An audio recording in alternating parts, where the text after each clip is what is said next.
Morning sun cast a soft glow over the cul-de-sac in Oak Hill Greens, a suburban neighborhood known for its manicured lawns, neatly pruned hedges, and picturesque sidewalks. The homes were a mix of modest ranches and larger two-story colonials, each with a facade as well-kept as the next.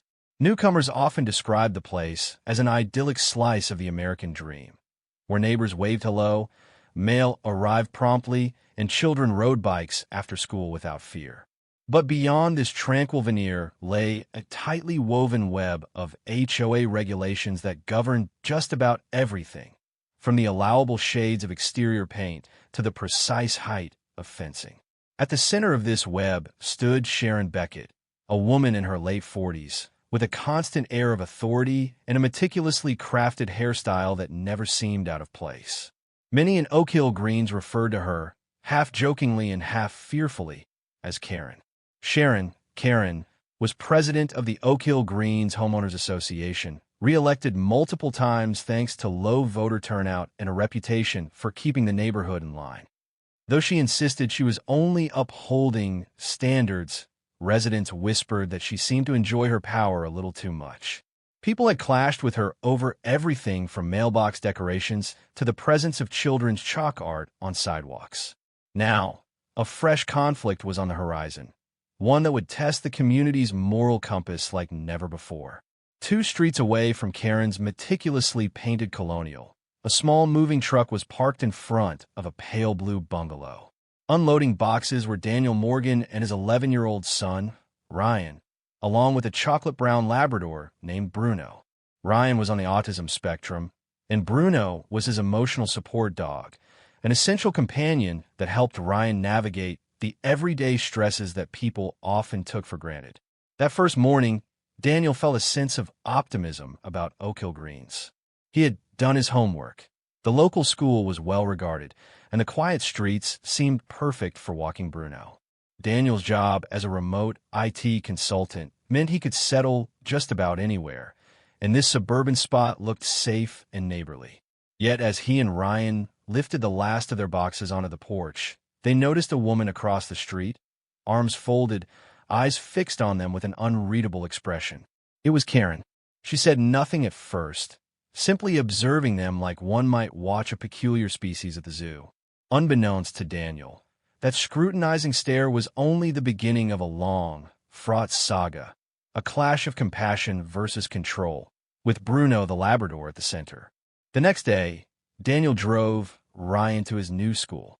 The boy clutched Bruno's collar, though dogs generally weren't allowed on campus. Daniel had obtained special permission. Ryan walked Bruno partway, then left him with Daniel outside the school office. That simple presence calmed Ryan's nerves, which otherwise might have spiraled into a meltdown. By the time Daniel returned home, the sun was high and the day pleasantly warm. In the driveway stood a figure, Karen Beckett. Up close, her appearance was even more meticulous. A perfectly pressed blouse, crisp trousers, and a hairdo that defied the slightest breeze. She offered a tight smile when Daniel got out his car. "Good afternoon, Mr. Morgan, is it?" she asked in a polite but guarded tone. "Yes, that's me. And you are?" "Sharon Beckett," she said, tapping a leather folder in her arms. "I'm president of the Oak Hill Greens HOA. Thought I'd drop by to welcome you. We have a few guidelines, simple things, really, that help keep our neighborhood, well, a cut above."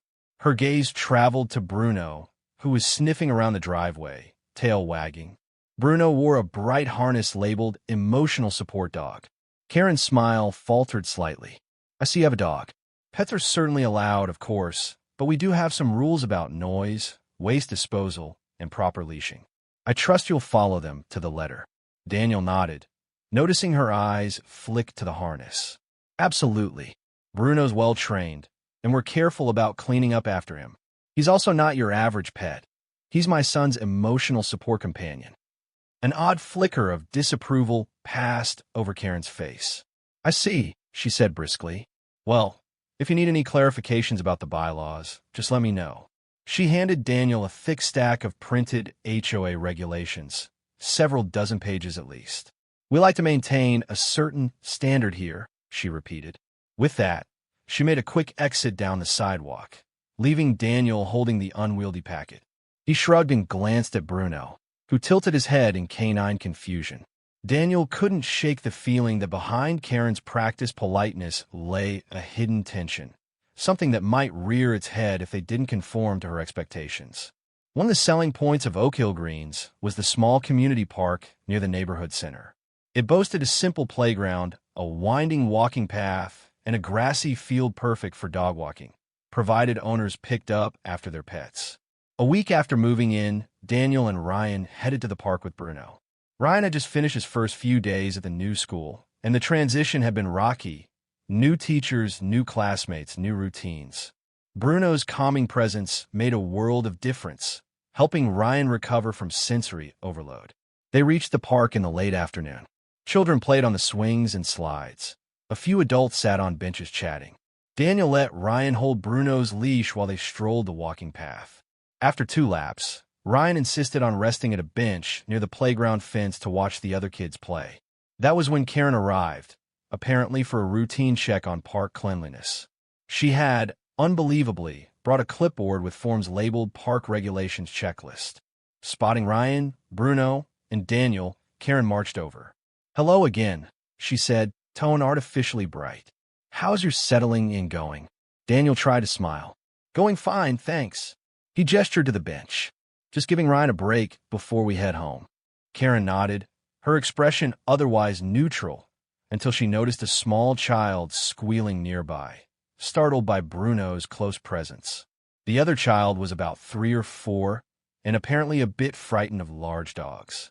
The child's mother quickly reassured her, and Bruno, for his part, did nothing but sit calmly at Ryan's side. Still, Karen zeroed in. "Mr. Morgan, you must be mindful that not everyone is comfortable around dogs," she said. "And some people question whether so-called emotional support animals are trained enough to be in communal areas." Daniel blinked. "Bruno's thoroughly trained, Mom. He's never bitten or snapped at anyone. The child there just got startled, I think." Ryan fidgeted, his anxiety triggered by Karen's tone. He gripped Bruno's harness, leaning against the dog for reassurance. "Bruno's a good boy," he whispered. Karen's gaze bore down, ignoring Ryan's distress. "There have been incidents in other neighborhoods, dogs running loose, children terrified. Not that I'm saying your dog is necessarily an issue, but if it were up to me, I'd strongly discourage animals around the playground, emotional support or not." "Excuse me," Daniel replied, voice taut. "We're abiding by the rules. Bruno's on a leash, supervised, not near the actual playground equipment." "Surely that's allowed." Karen pursed her lips. "Yes, for now. But we must maintain standards," she repeated, scribbling a note on her clipboard. "Some neighbors might not appreciate a big dog so close to children." The tension in her voice, combined with Ryan's visible discomfort, told Daniel that something was brewing. He stood, holding the leash. "Come on, Ryan, let's head home." He cast Karen one last glance. "We'll be sure to follow the rules." Karen gave a perfunctory nod, making another note on her paper. Daniel led Ryan and Bruno away, frustration simmering under his skin. He had a feeling this wouldn't be the end of the matter. Within days, a letter arrived in Daniel's mailbox. It bore the embossed seal of the Oak Hill Greens HOA and was signed by Sharon Beckett in an elaborate flourish. The letter stated, in formal language, that Daniel should be reminded of the following: leash requirements, noise regulations, bait waste disposal, respect for others' comfort in communal spaces. It concluded with a reminder: failure to adhere to these guidelines may result in citations or fines as determined by the HOA board.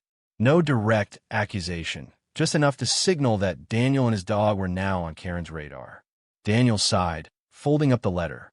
He had done nothing wrong. Bruno had been leashed, quiet, and well-behaved. And yet the tone of the letter suggested an impending escalation. As if on cue, Ryan stepped into the living room, his expression anxious. "Dad, is Bruno in trouble?" "No, buddy," Daniel reassured, though he wasn't entirely sure. He patted Bruno's head. "We followed every rule. Some people just like to act important." Ryan's lip quivered. "But Bruno's not a bad dog. He helps me." "I know," Daniel said gently. We won't let anyone take Bruno away, okay? He ruffled his son's hair. Inside, though, Daniel felt the knot of dread forming. Karen's letter was a warning shot. He could only guess how far she was willing to go. Oak Hill Greens was no stranger to Karen's enforcement sprees. Over the years, she had fined retirees for planting unapproved flowers, demanded one resident remove a front porch wind chime that was too noisy, and insisted an elderly couple repaint their fence because the color was not in the original palette. Now, word spread that she'd set her sights on Daniel Morgan and his large, suspicious dog. Some neighbors shrugged, typical Karen business. Others were uneasy. A few quietly approached Daniel to offer support. One afternoon, a neighbor named Marta Sloan, a short, middle-aged woman with a warm smile, knocked on Daniel's door. She held a plate of cookies. "Hi," she said. "I just wanted to say, my niece has autism, so I understand how crucial an emotional support dog can be. If Karen's giving you trouble, know you're not alone. She's harassed half this neighborhood at some point." Daniel felt a wave of gratitude. "Thank you, Marta. It helps to know we're not the only targets." Marta nodded. Karen picks a new cause every year or two. But there's a real difference between policing mailbox colors and messing with a support animal. If she crosses a line, the rest of us might stand up more strongly than you expect. Encouraged by Marta's kindness, Daniel found renewed determination. Still, a worry gnawed at him. Karen had a reputation for weaponizing the HOA's rules. And if the board members were mostly her allies, Daniel might be in for a difficult fight. For Ryan, life at the new school grew more challenging. He struggled to adjust, often overwhelmed by the buzzing chatter of hallways and the unpredictability of group projects. Twice in 1 week, Daniel received calls that his son had a meltdown, shaking and crying in class. Only to calm down a moment, Bruno was brought over. Daniel arranged with the school to bring Bruno for short visits, hoping to stave off meltdowns. Officially, Bruno wasn't a service dog, but an emotional support animal, and these distinctions mattered for public spaces. Still, the school administration, albeit hesitant, tried to accommodate Ryan's needs. Ryan often asked if he could walk Bruno around the neighborhood after school. Daniel agreed, so long as they stuck to the sidewalks and avoided any direct run-ins with Karen. The walks seemed to help Ryan decompress. Bruno trotted calmly by his side, alert to the boy's moods. The dog's presence was like a tether anchoring Ryan to stable ground. But each time they passed by Karen's house, a crisp colonial with white shutters, Ryan would tense up. If Karen was outdoors or glimpsed them from her window, he'd grip Bruno's leash tighter and hurry on. Sometimes Karen would stand on her porch, arms crossed, silently watching, giving no sign of greeting. Daniel hated that his son felt so intimidated in what should have been a welcoming community. He resolved to be patient, to follow every rule to the letter. Maybe if they consistently demonstrated that Bruno wasn't a threat, Karen would back off. Unfortunately, that was not Karen's style. At the monthly HOA meeting held in the local community center, Karen stood at the front like a general addressing her troops. Several board members flanked her, along with about 20 residents. Daniel decided to attend for the first time, hoping to preempt any negative measures against Bruno. Karen rattled off typical agenda items: fence heights, street parking, lawn maintenance schedules. Finally, near the end, she cleared her throat. "We have a matter of some urgency regarding a particular household's pet situation," she announced. "I believe there's a question of whether an emotional support animal is truly permissible in all communal areas. We've had concerns raised about safety and the comfort of children." A hush fell over the room. Daniel felt his stomach clench. He glanced at Marta, who mouthed, "Stay calm." Karen proceeded, "We must maintain the highest standards to ensure our residents, especially families, feel secure. While we sympathize with personal needs, I propose a review of guidelines pertaining to large dogs in close proximity to playgrounds and other shared spaces." One of the board members, a man named Ed Harrison, spoke hesitantly. "Actually, Sharon, I'm not aware of any complaints about aggressive behavior. The dog is always leashed, right? Perhaps a blanket restriction would be excessive." Karen's gaze flickered with annoyance. "We have to be proactive," she insisted. We can't wait for a child to be bitten. Large dogs are unpredictable, especially if they're not formally certified as service animals. Feeling heat rise in his cheeks, Daniel stood up. Excuse me. That dog is my son's emotional support companion. He's calm and has never shown aggression. This is beginning to feel like harassment. Karen's lips pursed. No one's harassing you, Mr. Morgan. We're discussing community safety. Murmurs rippled through the room, some in agreement, others in dismay. Marta chimed in. I've seen the dog in question, and he's gentle. This feels like a non-issue being drummed up for no reason. Karen's face reddened. My concern is for the children who can't speak for themselves. We should at least examine how to ensure the dog isn't causing undue alarm. The board concluded that they'd table any final decision for next month's meeting, but Karen's stance was clear. She wanted an official policy limiting or banning large emotional support dogs in certain communal areas. As Daniel left the hall, his nerves were frazzled. This was no idle threat. Karen was shaping a narrative that Bruno was a menace, a narrative that could lead to real consequences. A few days later, the tension exploded in a very public way. Ryan had a particularly tough day at school. Sensory overload in the cafeteria triggered a meltdown, and Daniel was called to pick him up early. Bruno's soothing presence helped settle Ryan somewhat. On their way home, father and son decided to stop by the small park again, hoping a slow walk would calm Ryan's lingering anxiety. They arrived to find a group of parents chatting by the picnic tables, toddlers in tow. Daniel and Ryan kept to the far side of the grassy area, Bruno on his leash as always. Ryan looked calmer, stroking Bruno's ears and murmuring under his breath. Then Karen appeared, yet again armed with a clipboard. She spotted Bruno and approached with deliberate steps. Mr. Morgan, may I have a word? Her voice carried. Heads turned. Ryan tensed, cowering behind Daniel.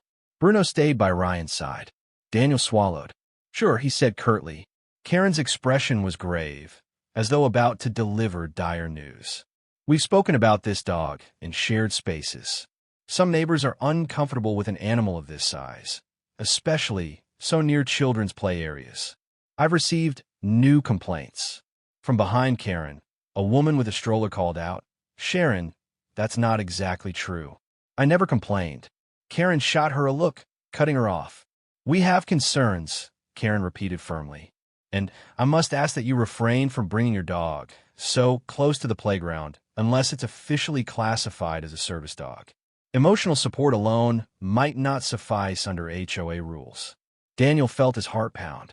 This is a public park. We're following the regulations. Bruno is leashed, not interfering with anyone. My son needs him for emotional support. Karen puffed up. You can't hide behind that label every time. This is about community comfort, not just your family's convenience. A wave of anger mingled with protectiveness surged in Daniel. You have no idea how crucial Bruno is for Ryan, and you're choosing to single us out without reason. Ryan started breathing hard, tears forming in his eyes. Sensing a meltdown, Daniel gently guided him aside, turning to face Karen once more. If you have an official rule that says no dogs at all, produce it. Otherwise, stop harassing my family. Karen's cheeks reddened. She brandished her clipboard. You'll be hearing from the board if this continues. Nearby parents exchanged uncertain glances. A few comforted Ryan, others stared in shocked silence. The confrontation had escalated into a scene, with Karen scolding like a self-appointed park monitor. Daniel left, furious. Behind him, he heard someone say, "She's gone too far this time," and another replying in hushed agreement, "It's not fair to that boy." Yet the fear remained that Karen's influence could still sway enough people to clamp down on Bruno's presence. That very evening, Daniel found a small group of neighbors at his doorstep, among them Marta and the same stroller-toting mother from the park. They brought coffee, pastries, and reassurances. Karen's not the whole neighborhood, Marta declared. Plenty of us think her crusade is ridiculous. Some are just too scared to speak up because she's the HOA president. The woman with the stroller introduced herself as Andrea Carter. My toddler's the one who squealed at the dog a while back, remember? But that was just a startled reaction. I never filed a complaint. Karen's twisting the truth. Daniel's tension ebbed slightly, overwhelmed by their solidarity. "Thank you." It feels like she's convinced the board that Bruno's a danger. Andrea shook her head. Ed Harrison from the board doesn't believe that. Neither do a few others. Karen might not have the unanimous backing she thinks she does. They discussed next steps, writing letters to the board, collecting signatures from neighbors who supported Ryan's right to have his emotional support dog in communal areas, and possibly attending the next HOA meeting en masse to counter Karen's claims. Ryan peeked in, surprised by the visitors in the living room. Andrea gave him a friendly wave, and Bruno trotted over to sniff her. The toddler in the stroller giggled, patting Bruno's head. The simple scene, child meeting dog, showed how unfounded Karen's fears really were. Daniel felt his eyes sting with tears of gratitude. Maybe, just maybe, the neighborhood would unite against Karen's overreach. Perhaps it was time Oak Hill Greens chose empathy over intimidation. In the weeks leading up to the next HOA meeting, word spread quickly about Karen's standoff with Daniel Morgan. Some residents believed Karen was only fulfilling her duty, claiming that large dogs could be unpredictable. But many others, especially those who'd actually observed Bruno's calm behavior, rallied around the Morgans. On Nextdoor, a local community app, threads emerged with titles like HOA Overreach, Emotional Support Dog Under Attack. Marta posted a heartfelt message about her autistic niece and the critical role of supportive animals. Andrea Carter confirmed that Karen had misrepresented her complaint, clarifying she'd never asked for Bruno's removal. Amid this swirling debate, Karen doubled down. She posted formal notices on the HOA website about pending policy updates, restrictions for large-size ESAs, emotional support animals. She claimed it was necessary for children's well-being. The board was split. Ed Harrison tried to tone down Karen's language, but she overruled him. Confusion reigned. No official new policy existed yet, but Karen's statements made it sound inevitable. Meanwhile, Daniel quietly documented every instance of compliance. Bruno always leashed, no noise complaints, no waste left behind. He snapped photos of signs that indicated dogs were allowed in the park. He kept screenshots of supportive messages from neighbors. If Karen was determined to launch a formal complaint, Daniel intended to fight back with clear evidence. Ryan sensed the tension. At school, he struggled with classmates who teased him for making the HOA mad, as if it was his fault. The stress weighed on him, and he withdrew further into the comfort of his dog. Yet every day, Bruno stood by him, tail wagging, unconditional in his devotion. The more Karen escalated, the more Daniel realized that protecting Bruno wasn't just about a dog's presence. It was about preserving Ryan's right to function in this community. Things took a darker turn when Karen marched into Ryan's school unannounced. During midday, Daniel got a frantic call from the administrative office, summoning him immediately. Worried Ryan had had another meltdown, he rushed over. But when he arrived, Ryan was not the only one in distress. Karen stood in the front office, speaking heatedly with the principal. She was telling them Bruno should be banned from campus entirely. The principal, Ms. Hawthorne, explained to Daniel. But we have a letter on file explaining that sometimes you bring the dog to help with Ryan's meltdown issues, which we've allowed with conditions. Karen turned, eyes flashing. The school is public property, not a dog park. Emotional support animals don't have the same legal protections as service dogs. I'm within my rights to raise concerns about a dog's presence, especially in a building with young children. Fury welled up in Daniel. You have no business interfering with how the school handles my son's accommodations. Karen waved him off. You dragged the neighborhood into this by flaunting that dog everywhere. I'm simply ensuring our community's children remain safe, here and at home. If the school staff is too lax, someone else needs to speak up. The principal cleared her throat. Ms. Beckett, we appreciate input from residents, but Ryan's arrangement is a private matter with the family and the district. We have no reports of Bruno causing issues on campus.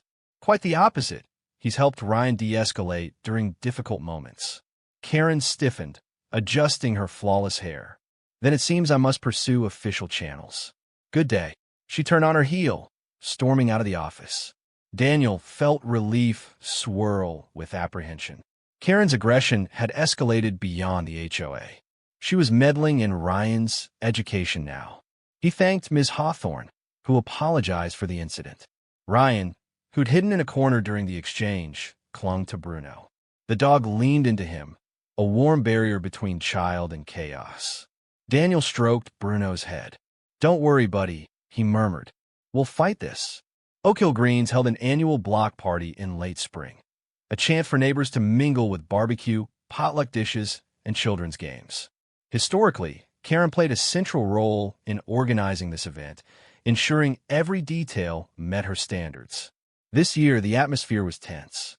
Daniel hesitated to attend, but Marta, Andrea, and others urged him to come, saying it was an important statement that he and Ryan had every right to be there. They set up a table near the center of the cul-de-sac, with homemade cupcakes and lemonade. Ryan arrived, holding Bruno's leash. The dog wore a bright bandana that said, "I'm friendly." At first, a few neighbors cast wary glances, uncertain if a confrontation might erupt. Then a cluster of kids ran over, asking to pet Bruno. Ryan nodded, stepping aside as Bruno patiently let them scratch his ears. A chorus of delighted giggles filled the air, hardly the sign of a menacing animal. Everything was going smoothly until Karen emerged from her house, carrying trays of neatly arranged snacks. She spotted Ryan and Bruno amid laughing children. Her jaw tightened. She marched over, wearing a forced smile. "Hello, everyone," she said, setting down her tray. "I see we have a dog in the middle of the festivities. I do hope no one's uncomfortable." The kid said nothing, continuing to stroke Bruno. Andrea piped up, "Karen, it's a block party. Everyone is welcome, including Ryan's emotional support dog." Karen tried to maintain composure. "Certainly, as long as the dog remains under control. Wouldn't want any accidents." She directed the comment at Daniel. He exhaled slowly. "Bruno's always under control. You know that." Karen took a step forward, as if preparing for a showdown. "Regardless, I do have some sign-up sheets for families who might prefer stricter rules around large dogs at neighborhood events. Just in case." She waved a clipboard with a petition. No one rushed to sign. A few neighbors exchanged uncomfortable looks, some frowning outright. Ryan, sensing the tension, backed away, holding Bruno's leash. The dog nudged him gently, and Ryan murmured, "It's okay, boy," as if comforting himself as much as the dog. Karen's attempt to collect signatures flopped. People either ignored her or politely refused. Marta whispered loud enough to be overheard, "This isn't the time or place, Karen. Let people enjoy themselves." Flustered, Karen withdrew from the center of the gathering, setting up her snack table with stiff, mechanical motions. She cast occasional, hostile glances at Daniel, Ryan, and Bruno. But for once, the community seemed to rally around them. The day ended without further confrontation, though Karen's seething annoyance was palpable. The pivotal HOA meeting approached, the one where Karen planned to formally propose new restrictions on emotional support animals in communal areas. The tension in Oak Hill Greens was at its peak. Flyers had circulated encouraging residents to attend and make their voices heard. On the evening of the meeting, the community center filled with more people than usual. Daniel and Ryan arrived early, joined by a small circle of supporters. Bruno, though not typically allowed inside, waited calmly outside with Andrea, who offered to watch him. Karen opened the session with formalities. Then she cleared her throat. "Now, to address the pressing matter of large ESAs.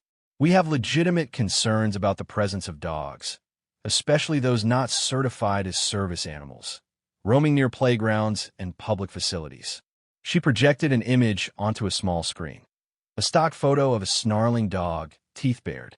Gasps rose from the audience. Daniel rolled his eyes. This was pure propaganda. Bruno had never snarled at anyone. Karen continued, "As you can see, not all dogs are predictable. Even well-meaning owners may not realize the dangers. Therefore, I propose an amendment to our bylaws restricting large or medium-sized emotional support animals from certain areas, such as the park and the clubhouse, for the safety of all." She offered a tight smile, as though her measure were entirely benign. A hush followed. Ed Harrison stood. Now, wait a minute. We have no documented incident of aggression from Mr. Morgan's dog or any other ESA in the neighborhood. This feels targeted. Karen drew herself up. I have received verbal complaints. Parents have told me they feel uneasy. Andrea, at the back of the room, interjected, "You twisted my words to make it sound like I was complaining when I wasn't."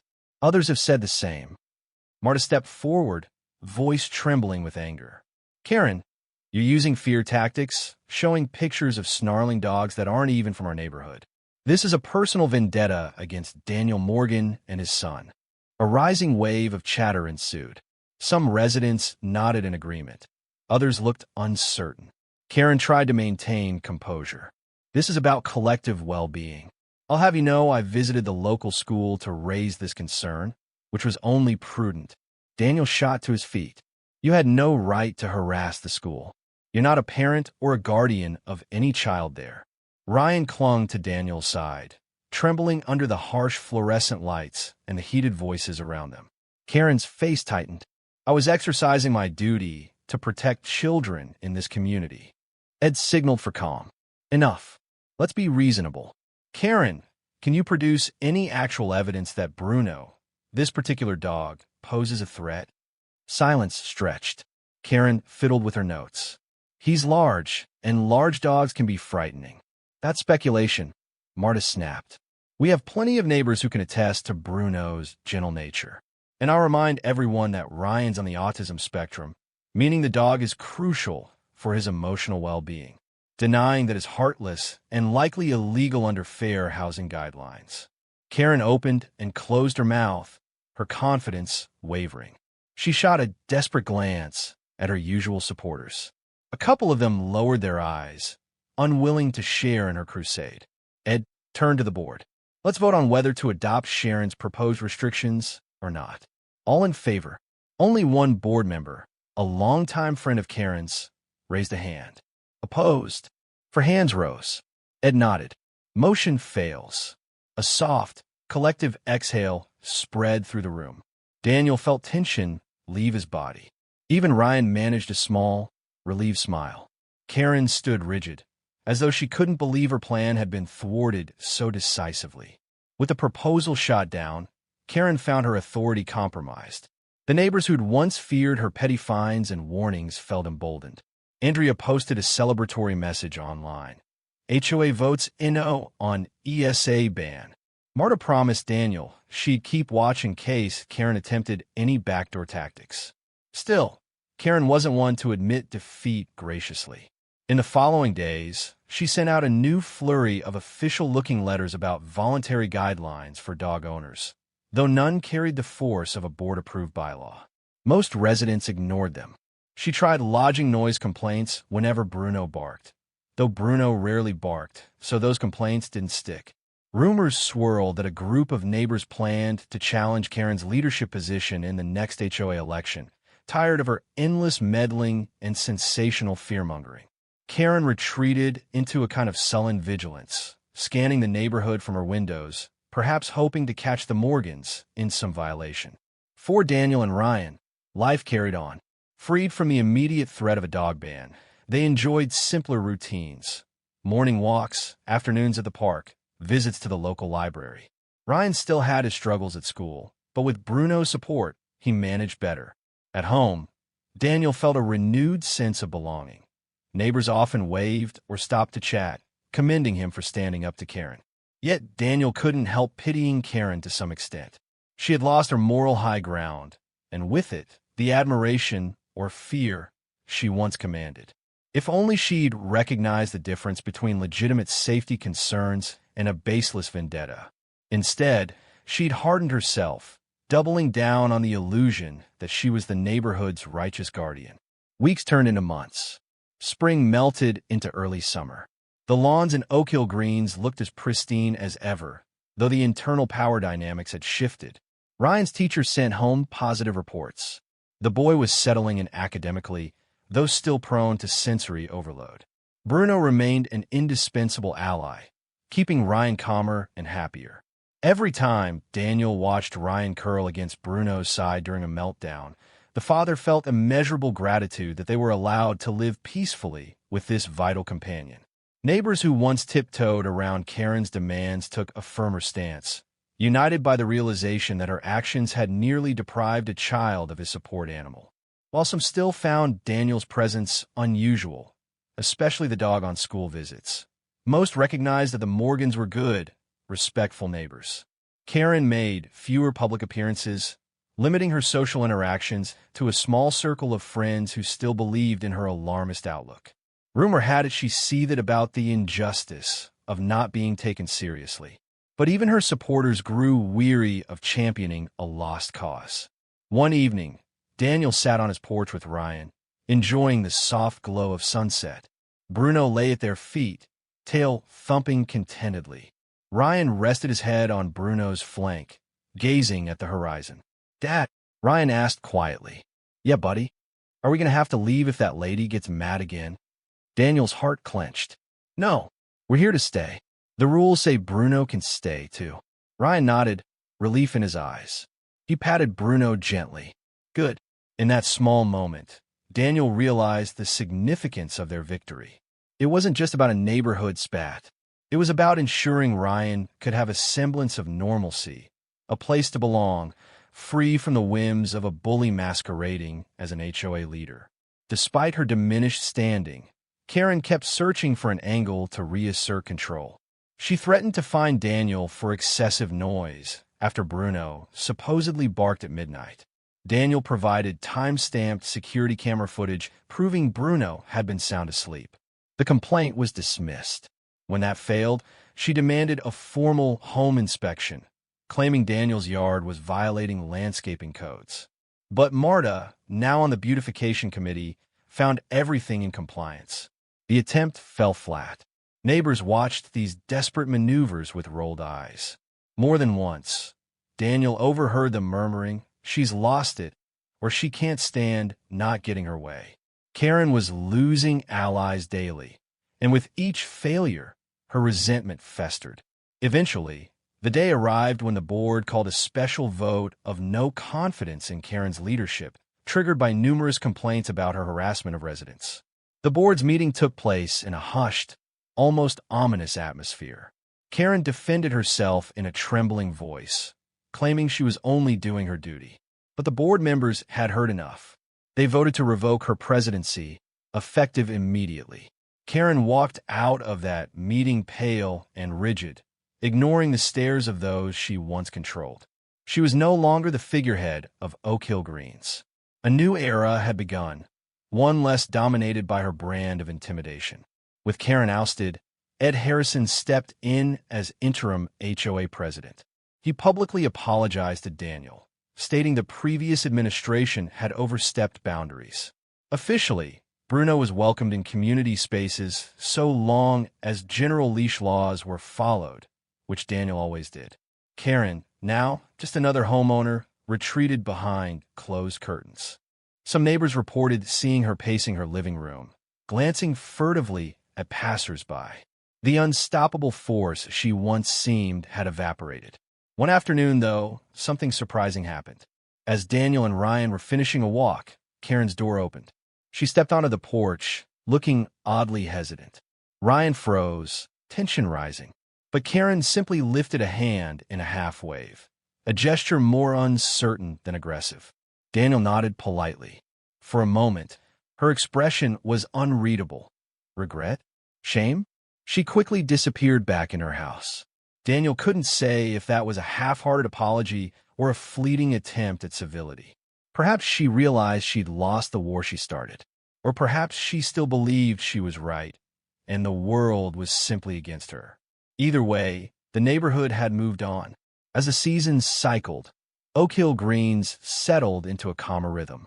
With Karen no longer wielding unchecked power, the HOA functioned more like a collective of neighbors rather than a personal fiefdom. There were still disputes over fence lines, noisy pool parties, or holiday decorations, but they were handled with a degree of fairness and empathy that once seemed impossible. Daniel Morgan began hosting occasional get-togethers in his backyard, inviting neighbors to share drinks and conversation. Ryan, now feeling more secure, made a few friends at school. The dreaded meltdown calls became less frequent, thanks to consistent therapy and Bruno's faithful companionship. One bright Saturday morning, a small group of kids knocked on Daniel's door, asking if Ryan could come out to ride bikes. Bruno followed along, trotting beside the children. They rode around the cul-de-sac, passing Karen's old colonial. The curtains twitched. She was probably watching, as always, but for once, the sight of Ryan and Bruno roaming freely could no longer be challenged. Marta, stepping out to water her plants, gave him a thumbs up, beaming. Andrea Carter and her toddler sat on their porch, waving. The atmosphere brimmed with a sense of acceptance. Where suspicion once lingered, neighbors now saw a boy thriving with the help of a beloved dog. Ryan stopped his bike by the sidewalk, letting Bruno lap water from a plastic bowl. He looked at Daniel and said, "Dad, I like living here." Daniel felt a wave of relief and pride. "Me too, buddy." He ruffled Bruno's ears. "And I think Bruno likes it too." Across the street, Karen's curtain fell back into place. Perhaps a part of her realized that in trying to enforce her narrow version of order, she had revealed the deeper compassion of those around her. Her downfall wasn't orchestrated by a single rebellious family. It was the collective stand of a community that believed in supporting each other, not oppressing difference. In the end, the story of Oak Hill Greens wasn't about a power-hungry HOA president or a dog that sparked controversy. It was about neighbors choosing unity over fear, standing up for a child's needs. And for Ryan Morgan, it was about finding stability in a world that so often felt overwhelming. With Bruno by his side, he could finally call Oak Hill Greens his home, a place where he belonged, unafraid and accepted.